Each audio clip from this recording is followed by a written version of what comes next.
Hi Air Signs, Gemini, Libra, and Aquarius. Welcome po sa ating channel. At ito yung Daily Gabay Tarot Reading for November 7, 2023. Please be reminded that this is general reading po. So maaari kayo makarelate o hindi. Just take what resonates. Gamitin ang reading na ito bilang gabay lamang. Balik po kayo dito bukas para sa ating Daily Gabay Tarot Reading. Please like, subscribe, and click bell button for notification para po updated po kayo sa Daily Tarot Reading natin. Para po sa gusto magpa-reading, maaari nyo pong makuha ang link nasa description box po ito. Message nyo lang po ako sa Messenger. Maraming salamat po. Spirits guys, ano po ang ganap today? Ano po yung ganap today para po kay Gemini, Libra, and Aquarius ngayong November 7, 2023.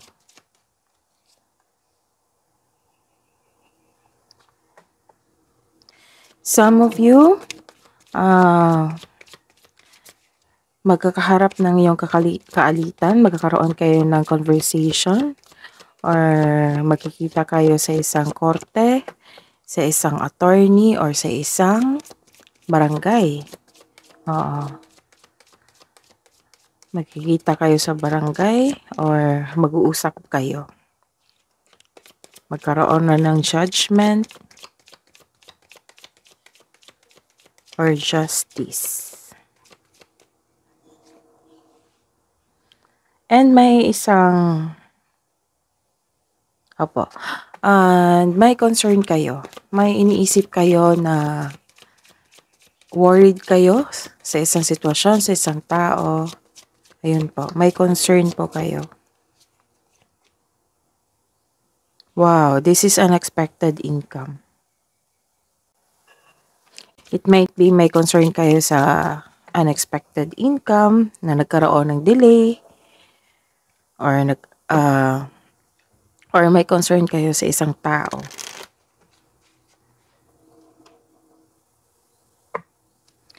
Message na po, Spirits Guide, para po kay Gemini, Libra, and Aquarius ngayong November 7, 2023.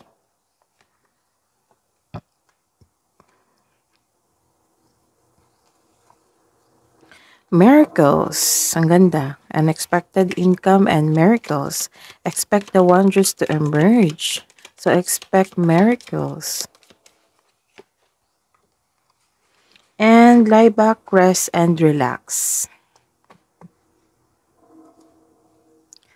Energy nyo today, ngayong November 7, Gemini, Libra, and Aquarius, Spirits Guide. Clarification po of this card.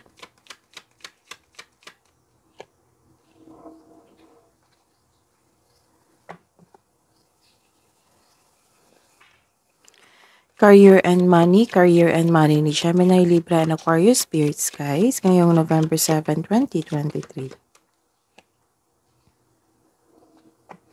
Clarification of this card.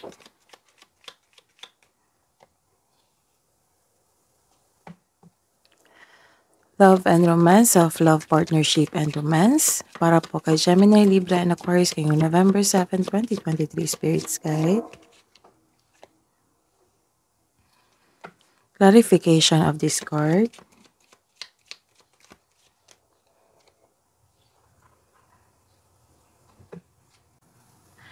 Sa araw na ito, you are receiving love. You are very creative, nagkaroon ka ng panahon sa passion mo, or very focused kayo sa inyong trabaho. Nagkaroon din ng growth dito. It might be career growth, self-growth, or financial growth. May influence yung mother figure po dito na maraming napagdaanan. Maaring siya yung tutulong sa inyo. This card means may pagbubungang mabuti ang parating, pwedeng bagay or pagbubuntis.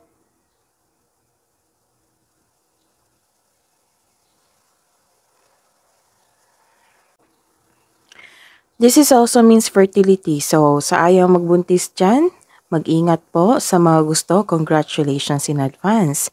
This is also means abundance and success. So, this is abundance and success, unexpected income, and expect miracles. So, this card tells you na be happy with the results of your actions. Sa araw na to, you are releasing your worries. Ito. So, this is good news kasi you are decided to release your emotion. Opo, nagkaroon ng releasing of emotion, releasing of grudges dito. This card tells you na this is a good sign na ibinandunan mo na ang toxic na tao or environment. You have your freedom. So, it might be this person na nagkaroon na ng judgment, judication, and this concern. Maaring yung concern mo is yung tao. So, this card tells you na this is a good sign na ibinandunan mo na ang toxic na tao or environment. You have your freedom. In health, a difficult cycle is about to end. Nawalan na yung addiction and bad habits mo. Nalampasan mo na.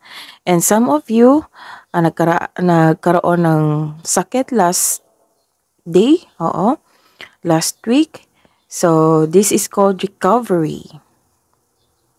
Naging okay na kayo. Kasi may nakita ako last reading na sunod-sunod yung bad health sa inyong air sign. So, this card called recovery. Sa buhay, karera at sa kaperahan, may celebration dito. May reunion.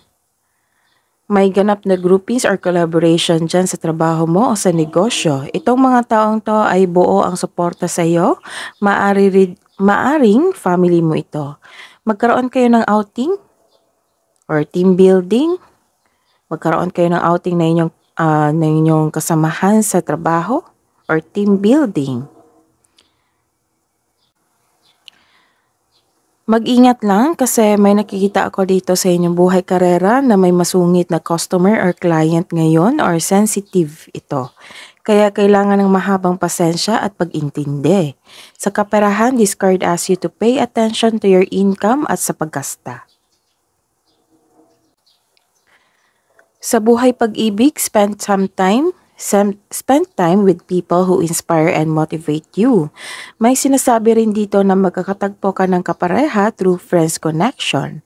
Para sa mga may relasyon, this card tells you na mas mag-grow pa ang inyong relasyon. May plano kayo mag-travel o mag-decorate sa inyong bahay ngayon. Some of you, para sa mga single, hindi pa kayo handa sa pumasok sa isang relasyon, lalo na trauma ang iniwan ng past love mo. Hirap ka magtiwala muli. This card tells you na mag-move on, let go mo yung worries, at patawarin mo na ang sarili mo, ang sitwasyon, at yung, kung maaari, yung taong nasaktan ka.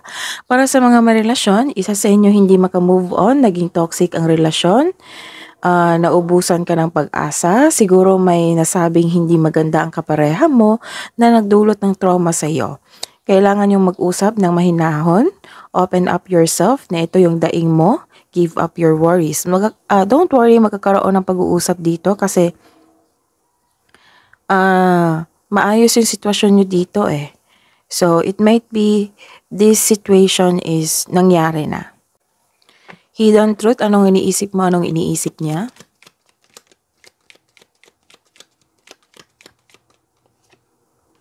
Para sa mga single, I want you. I hide behind material things. Sa mga may relasyon, I will wait for a sign from you and I love you.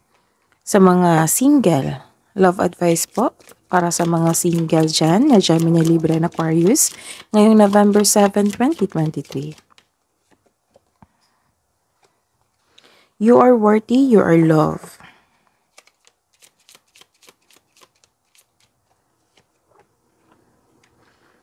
And you are on the right path. Love advice po para sa mga couple, buhay mag-asawa, sa mga may relasyon.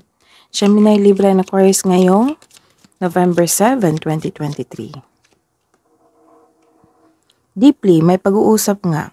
Diba sabi ko sa inyo, maaring yung alitan nyo is last week pa or the other day.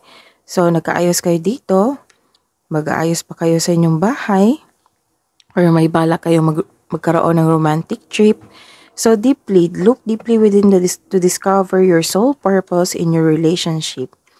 Nagkaroon ng confusion, all seekers of truth experience confusion. Ask the divine to provide the answers you need. Kabuang advice ni po, Spirit's Guide para po kay Gemini, Libra, and Aquarius sa araw na ito, November 7, 2023. Meditate and contemplate. Wow! Prosperity lies ahead. Unexpected income. This is celebration also and success and abundance.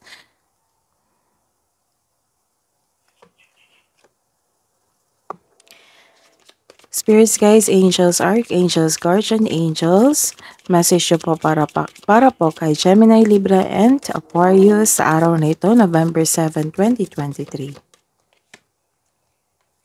Message from Archangel Butyalil, be interdependent, expand your horizons. And